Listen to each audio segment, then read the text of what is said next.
प्रस्तुत समासामध्ये रामदास स्वामी म्हणतायत, हो संसाराशी आले,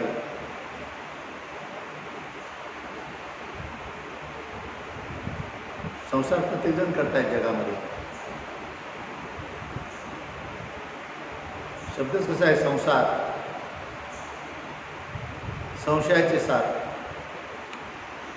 संशयाने भरलेला आहे. कारण ज्याच्यावर हा संसार चालतो ते सर्व मिथ्या आहे, त्यातलं काहीच सत्य नाही.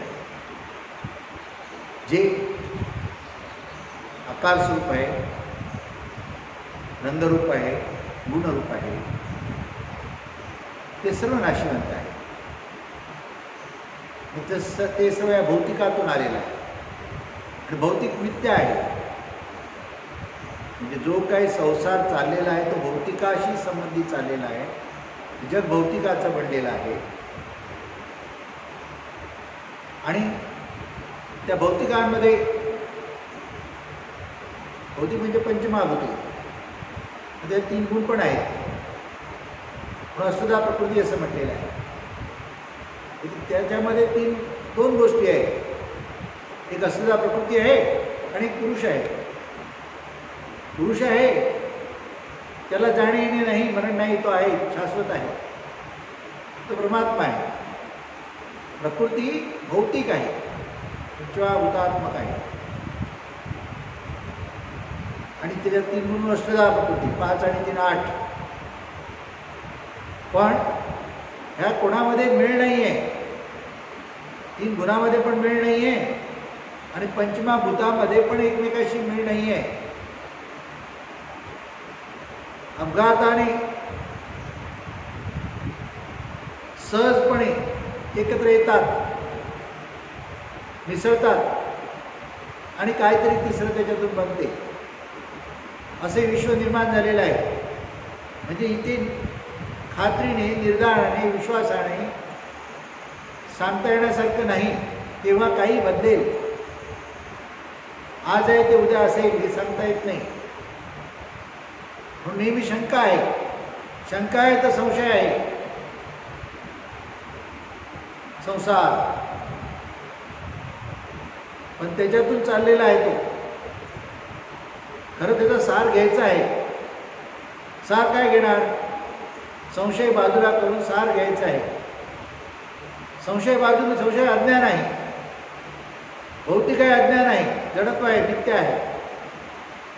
ते मिथ्या आहे हे समजून देहासाठी, आपला देह पण तो मिथ्या आहे, त्याच्यासाठी त्याच्याशी व्यवहार करायचे आहेत.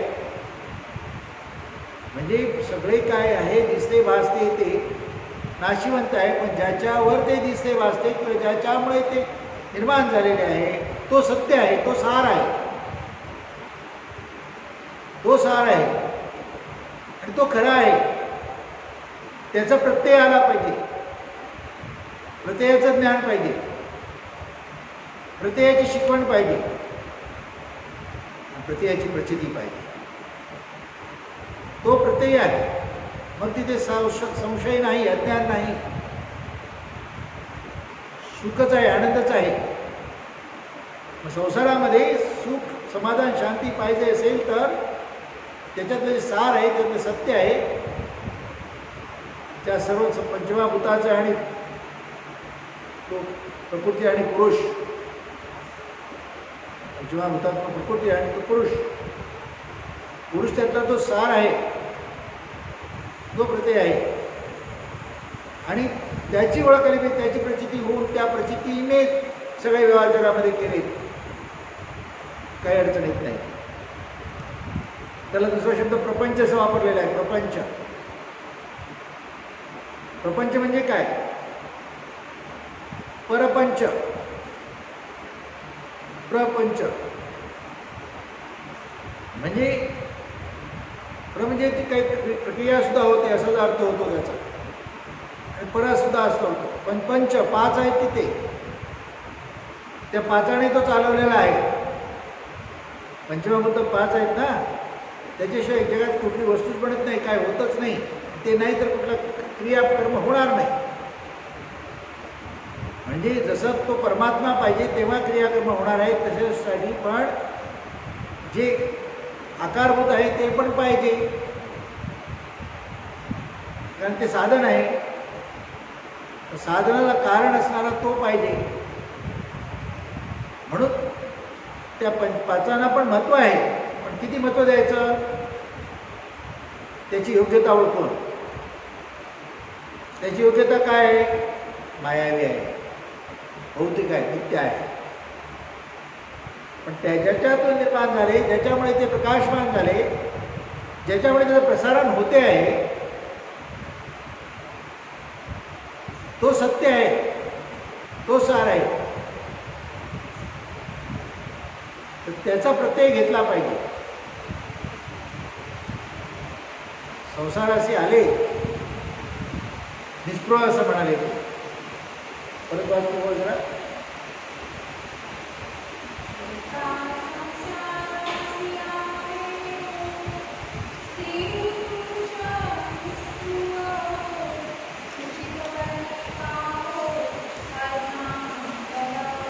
स्त्री पुरुष हे प्रकृती पुरुष, स्त्री प्रकृती आहे, पुरुष तो परमात्मा आहे, आत्मा आहे. त्याच्याशिवाय संसार चालत नाही, प्रपंच होत नाही, जगत चालत नाही. प्रकृती पुरुष आहे म्हणून जग चाललेलं आहे. ते स्त्री पुरुष प्रतिकात्मक आहे, पण त्यांच्यामध्ये तो आत्मा आहे, चैतन्य आहे. त्याची ओळख घेऊन तुम्ही प्रपंच केलात तर सुखाचा होणार आहे. पण कसा, चित्त सुचित करू. कारण संशयाने चित्त दूषित होतं अज्ञानामुळे. मग सांगितलं संशय आहे, शंका आहे, मग चिंता आहे, भय आहे, अहंकार पण आहे. तिथे जर निश्चितता यायला पाहिजे असेल तर ते चित्त सुचित झालं पाहिजे. चित्त सुचित कधी होणार आहे, चित्त सुचित असे म्हणजे ज्ञान होणे. कोणाचं ज्ञान, आत्मज्ञान, स्वस्वरूपाचं ज्ञान. तो आत्मा परमात्मा सार रूप त्याच्यामध्ये आहे, त्याची ओळख, त्याचं ज्ञान. त्याचं ज्ञान जेव्हा होईल तेव्हा चित्त सुचित होते, म्हणजे ज्ञानस्वरूप तुझी प्राप्त होते. मग काय सुखच आहे, आनंदच आहे. जन्ममरणाच्या फेऱ्यातून वाचला तो, मोक्षमुक्तीचा अधिकारी झाला. कालचा समाज होता प्रपंच आणि परमार्थ. त्याच्यामध्ये ज्याला परमार्थ आहे त्याचा प्रपंच उत्तम होतो. ते जिथे आहे तिथं सूचित केलं तर तुमचा संसार चांगला होणार, सुखाचा होणार, आनंदाचा होणार. तिथं सूचित कसं होणार, जे अज्ञान आहे ते दूर झाले पाहिजे. अज्ञान काय आहे, जग खरे मानतो हे अज्ञान आहे, आणि मी देहाची कल्पना करतो ते पण अज्ञान आहे. देह मी म्हटल्यामुळे अनेक कल्पना, भावना सुरू झाल्या. चित्त सुचित कसं राहणार.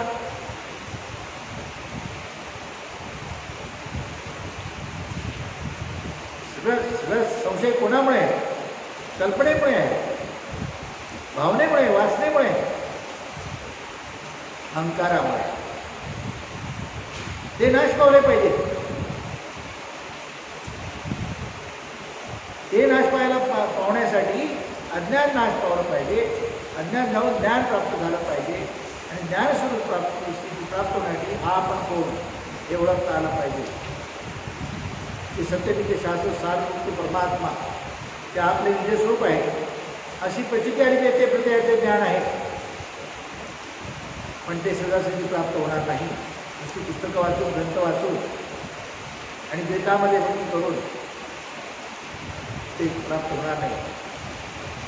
ते साररूप, विषयात्मक, प्रत्ययरूप जी शाश्वत आहे त्याची प्रचिती आली पाहिजे. त्याची प्रचिती येणार तेव्हा खरा आनंद, खरं सुख, समाधान होणार, सगळे संशय मिटणार,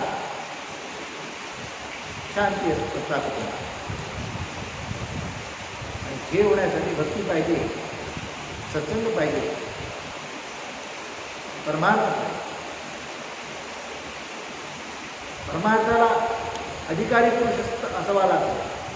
तो परमार्थाचा अधिकारी पुरुष कोण आहे? सद्गुरू आहे, संत आहे, न्यायपुरुष आहे. त्यांचा सहवास घडला पाहिजे, तो सत्संग आहे. तेव्हाच परमार्थ करणार आहे. सार तो करणार आहे. तो करण्यात त्याची प्रचिती येणार, ते प्रत्ययाचे ज्ञान आहे.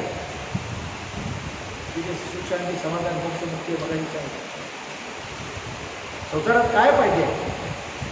प्रपंचाला, तुमच्या प्रपंचामध्ये तुम्हाला भक्ती पाहिजे, परमार्थ पाहिजे, संत साधू त्यांचे सहवास पाहिजे. कारण निजस्वरूपाची प्रचिती इथेच खरी सुख शांती. नाही सुशांती नाही.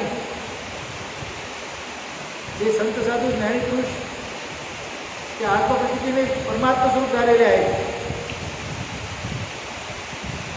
त्यांचे ज्ञानबोध आणि ज्ञानबोध, त्यांच्या ज्ञानबोधातून मिळणारा ज्ञानबोध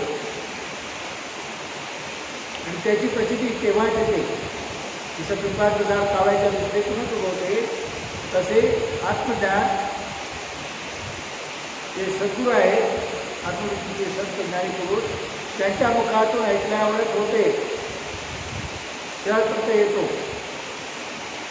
नुसतं वाचून ऐकून ते मिळणार नाही, किंवा आयडिया म्हणून मुखातून ऐकून ते प्राप्त होणार नाही. तर त्याच्यासाठी भक्ती पाहिजे, सत्संग पाहिजे, आणि तेव्हाच खरं ज्ञान प्राप्त होणार आहे, आणि तेव्हाच मोक्ष मुक्ती घडणार आहे. राजाधिराज सद्गुरुनाथ जराभेश्वर महाराज, राजाधिराज सद्गुरुनाथ भाऊ